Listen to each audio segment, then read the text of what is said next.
All right, so this week we'll be talking about obesity and fad diets. Okay. Listen, not gonna go into this a crazy amount of detail, um, because these diets are always popping up, going away, and the best approach, best person to talk to, besides obviously you guys doing your own research, but sports nutritionist, registered dietitian, those people are the ones that should be experts in this field. But we're going to do our best to touch on this topic today. Okay. All right. So, prevalence of obesity in America. Listen, I'm not going to hammer home this point too much because I think if you guys are in this major, you know how much of a problem obesity is in America, especially if you travel, go overseas, um, or to South America, pretty much anywhere else. You can see how obese American people are. So there you can see some of the facts. These will probably pop up on a quiz or exam, so just so you guys know. But we are going to go through a lot of numbers, so just keep that in mind as we're going. But here we can see the map. Remember, this is starting in 1985. Essentially, what this is saying is a BMI of greater or equal to 30, which is considered obese, or 30 pounds overweight for a 5'4" person. And there you can see different percentages based on the states. Just a lot of states will actually with no data, but you're not seeing a lot. You're seeing a lot that are less than 10%, a few that are 10% to 14%, and that's it. And then that's 1985. As we go, 1990, obviously we see a lot more states, 10 to 14%. Okay. Oops, went a little too fast. 1995, now we see addition of a new category, 15 to 19%. Boom, 2000, another category, even more. 2005, two more categories. 2010, continue just increasing. You guys get to the point. Get the point. I'll rewind real quick. 1985, again, a lot of states, the white states are no data. So here's probably our best representation of the entire country. A few states without any data, but there we can see, most of them are 10 to 14% with a few less than 10. And then we fast forward all the way to 2010. We're seeing some states that are greater or equal to 30% of the population in that obese category. Okay, so a little ridiculous. Here's a few more facts and figures for you guys. Keep in mind, again, 5 years old. This was a CDC report in 2016. But there you can see obesity prevalence in 2016 by education and age. So as level of education increases, obesity prevalence decreased. And then also young adults were half as likely to have obesity.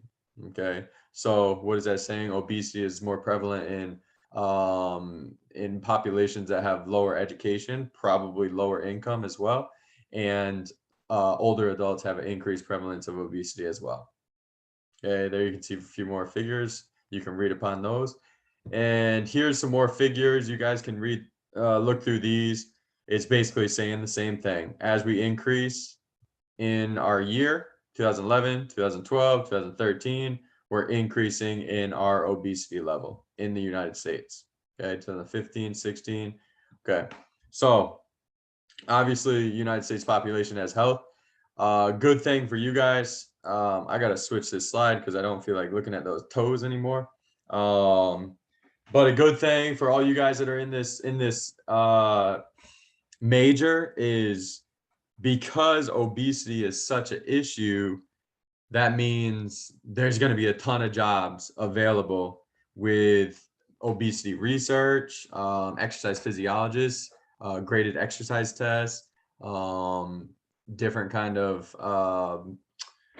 healthcare, physical therapy with individuals that are coming back from heart surgery, etc. Cardiologists, that type of thing, cardiac rehab. Okay, a lot of different career paths with obese populations. Okay. Um, so now we're gonna go on into fad diets. Because obesity is such an issue, I mean, most people, I shouldn't say most, a lot of people that are obese understand that fact, or maybe understand or have the presence to understand that they are obese and probably need to control their weight a little bit better in order to live a healthy, long, healthy life. And so without knowing better, a lot of them turn to fad diets. Okay. So how to spot a fad diet? These are just a couple general principles. The diet puts foods into good and bad categories, black or white. And as we know in this field, there's not much that's completely black, completely white. Okay. Blaming on hormones, body chemistry. Does a diet guarantee anything? Okay. Does it lack scientific proof?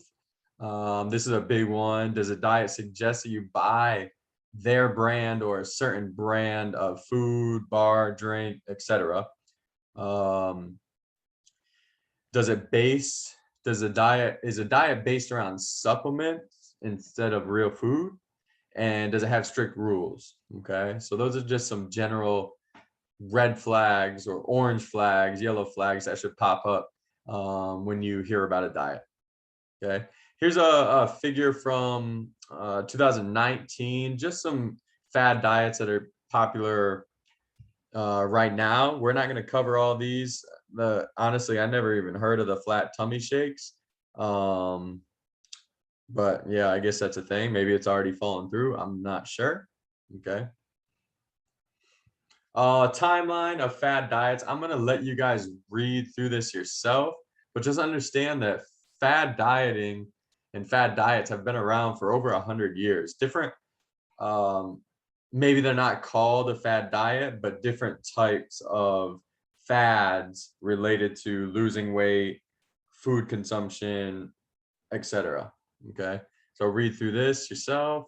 And that basically brings us to 2010s and today, 2021. Okay, we have the keto diet and keto life, Weight Watchers, Mediterranean diet, vegetarian vegan diet, Whole30. We're not going to cover all these.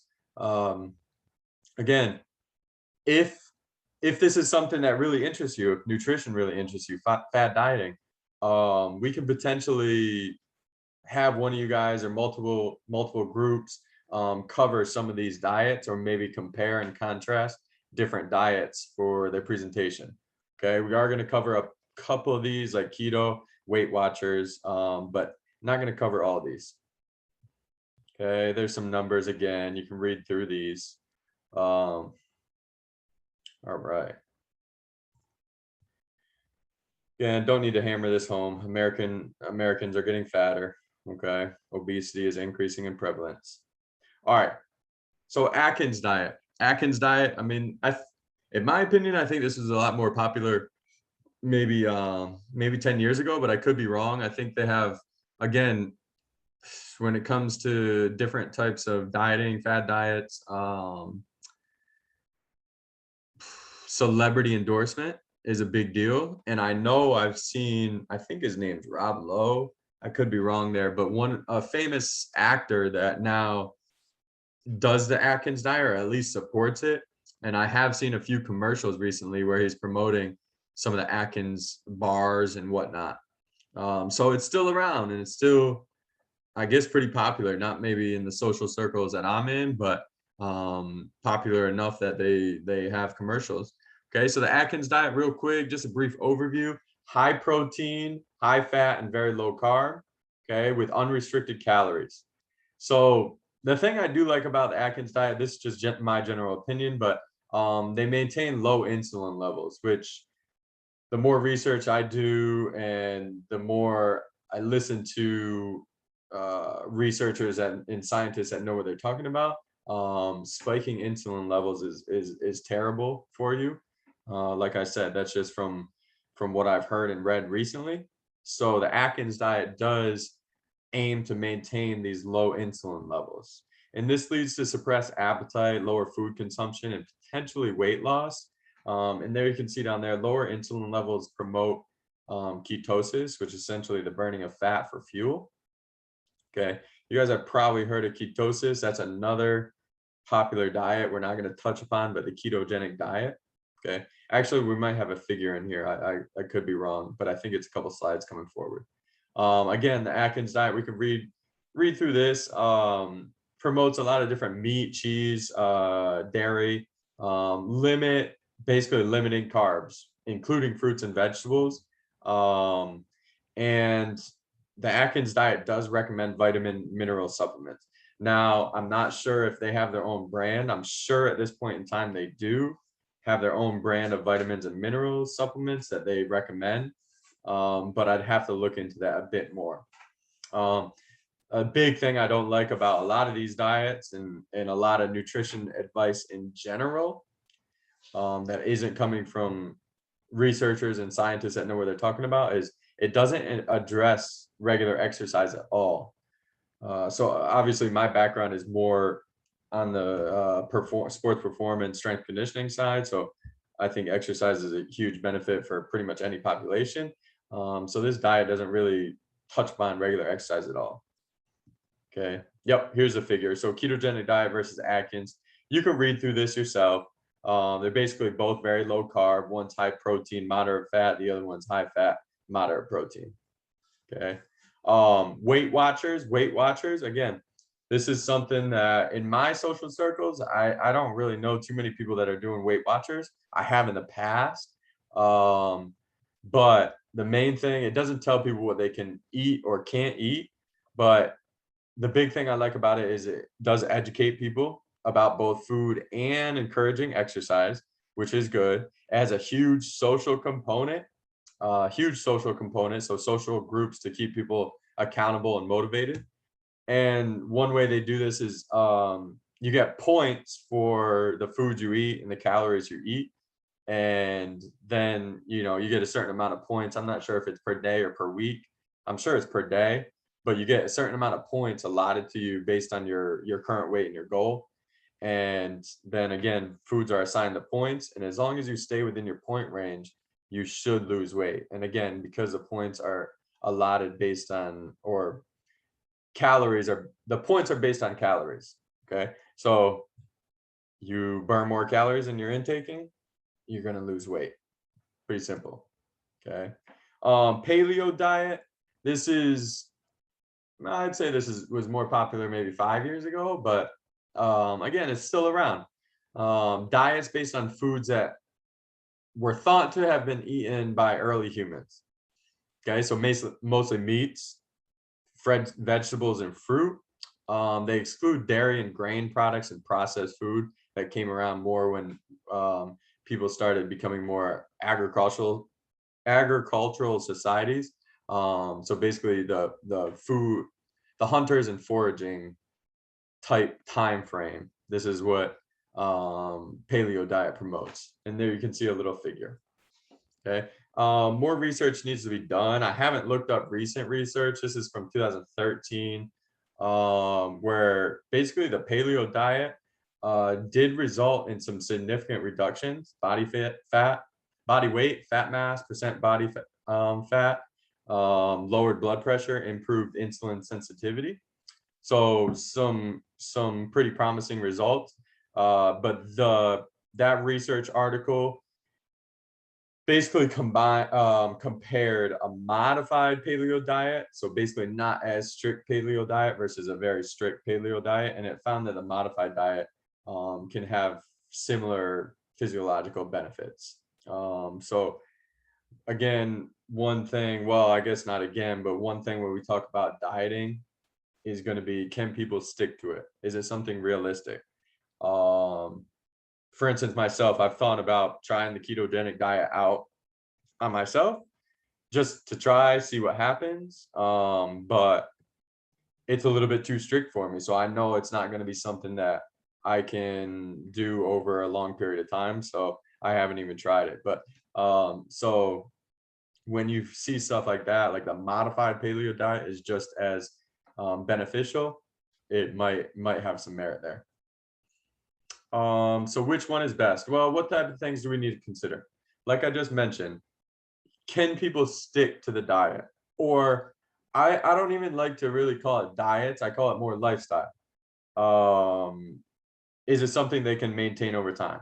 A lot of people, like I said, ketogenic diet is I could be wrong, but I believe it's like less than 50 grams of carbs a day or something like that. A lot of people are going to have trouble sticking to that for the long term.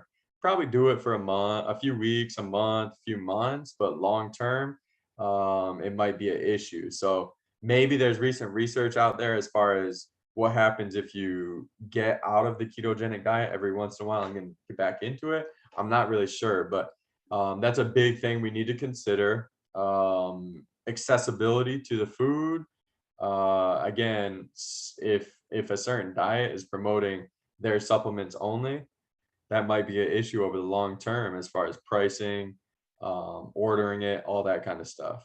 Okay. Who should we consult? I mentioned at the beginning, registered dietitians, sports nutritionists are going to be the experts in this field. These are the people that should, I had a study back from 2013. That's an old study. I'm not an expert in the field of nutrition. I know a little bit, I should say, but you would expect registered dietitians and people in this field to have maybe some studies from 2018, 19, 20, maybe even this year, that you can consult with. Okay. And what advice would you give if you had to, again, I take this back to, if you have a significant other, family member, friend that comes to you and asks about any one of these diets, what advice would you give? Well, you need to use some of our researching principles that we've learned in previous weeks and previous modules to be able to maybe find a few studies or maybe even find a meta-analysis that summarizes some of the results from these studies to give some general advice. Okay. Just some possible suggestions. This is just take this with a grain of salt, but first and foremost, I mean, this is how I view things. You got to find ways to be active. You can go on the most restrictive diet in the world, but one, if you can't maintain that, and then two, if you're not doing some kind of physical activity, even if you're losing weight, it's probably not good from an overall health standpoint. I'm looking at things from an overall health standpoint, and that's why, again, I call it more like lifestyle eating than dieting. So that's what I put at the top. Listen to your body. Some people say listen to your body, eat when you're hungry, stop eating when you're satisfied, rather than really trying to be very strict with calories. It works for different people. Some people that work, some people, I mean, like myself, I don't really get too full. So I could eat a lot and I could probably be a lot more. So, take that with a grain of salt. But I do think that listening to your body is important. And I think that more and more nutrition research is realizing that everyone's individual, just like resistance training and any kind of training program. Again, that's my background, but things are becoming much more individualistic, because you can have two twins even, that you put them on the same training program, they're going to respond differently. Same thing with the diet. Some people are going to really thrive on low carb, high fat diet, whereas others are going to thrive on a high carb, maybe low fat diet. And so that's something that, listening to your body, maybe trying out a few different things, especially you guys that are young and for the most part healthy, it could be something that you could try out. But a lot of people, this is also a caveat, a lot of people will try something out, whether that's training, nutrition, especially in this field. You get a little bit of knowledge and it could be harmful, but okay, ketogenic diet worked excellent for me. Everyone should do the ketogenic diet. I'm on my what do they call it, sandbox, for the ketogenic diet. Understand that it might not be the most beneficial for other people. While you can promote it and suggest at least trying it out, just got to realize that it might be more nuanced than that. Recognize that a safe weight loss goal is a 1/2 pound to 2 pounds per week, depending on where you're at as far as your current body weight, and your how long have you been trying to lose weight for. And then just general suggestion is probably it's probably best to limit the number of processed foods and high sugar foods. Um, I mean, research could change, nutritional research could change, but I don't foresee that really changing where, okay, now Americans, well, people in general should eat a lot of sugar and that's going to be beneficial for your health, or a lot of processed food. So that's one thing that I think most people have come to that conclusion. Okay. All right. So that's it. Again, just touched on it, just touched on this different diets. We didn't even touch upon a lot, but just some general um, ways to look at different fad diets, what you should be aware of, what you should be sort of cognizant of when it comes to some claims. Okay. And again, if this is something that interests you, maybe you pursue that as a potential topic for your presentation. All right. Thanks, guys.